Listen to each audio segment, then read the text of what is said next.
The Forbidden's Bride, Beauty Beyond the Throne. In the peaceful kingdom of Zarithia, where golden palaces kissed the skies and emerald rivers ran through valleys, royalty was bound by sacred laws. One of the most sacred laws was this: no royal blood shall marry one born of the dust, lest the kingdom fall to shame. This law was older than time itself, carved into the walls of the royal court and passed down through generations. To break it was to dishonor the crown. But sometimes, love cares nothing for laws. Her name was Amara. In the quiet village of Ndomo, a place of broken roofs and calloused hands, lived Amara, a girl of no wealth, no titles, and no family name. But what she lacked in riches, she made up for in beauty so pure it could silence storms.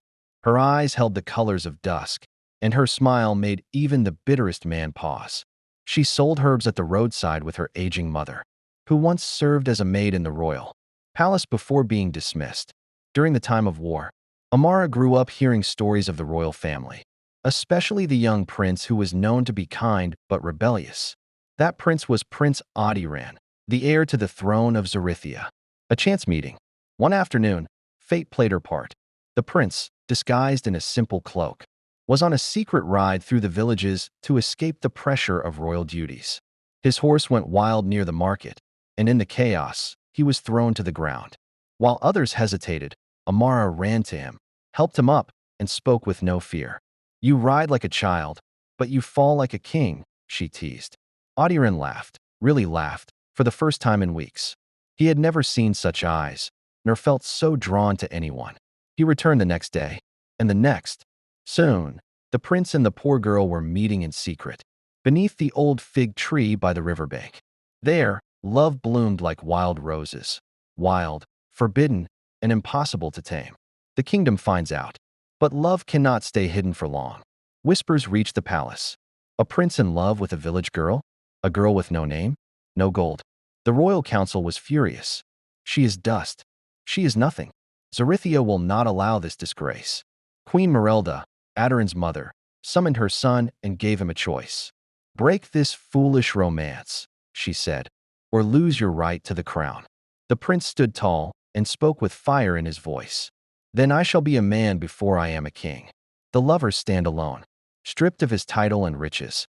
Adiran left the palace with nothing but a ring, his late father's ring, which he placed on Amara's finger beneath that same fig tree where they once met in secret.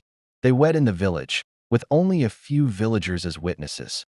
It was simple, it was pure, and it was powerful. But the kingdom was torn. Some admired his courage. Others called it betrayal.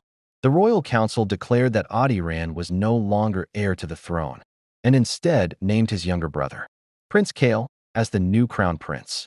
A kingdom in crisis. Months passed, but without Adiran's wisdom and boldness, the kingdom began to crumble. Kale was cruel and power-hungry.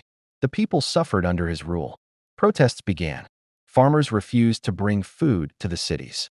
Soldiers grew restless. And then, the queen fell ill. On her deathbed, she requested to see the son she had cast aside. Amara, with grace and humility, entered the palace with her husband. She knelt beside the queen's bed, not as a beggar, but as a woman of strength. "Forgive me," the queen whispered. "I was blind." Amara wept. "And yet you gave me the man I love." The queen held her hand and turned to her son. "You must return. The kingdom needs you. With her by your side, you will be a better king than any before you." Love triumphs. That day, the royal council met again. But this time, the people were outside the palace, chanting one name, Amara. Not for her beauty, but for her heart. The law forbidding royal marriage to commoners was abolished. Adiran was crowned king, with Amara by his side, dressed in a gown stitched by the village women.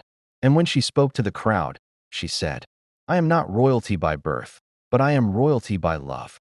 Let no one be judged by where they come from, but by the purity of their heart."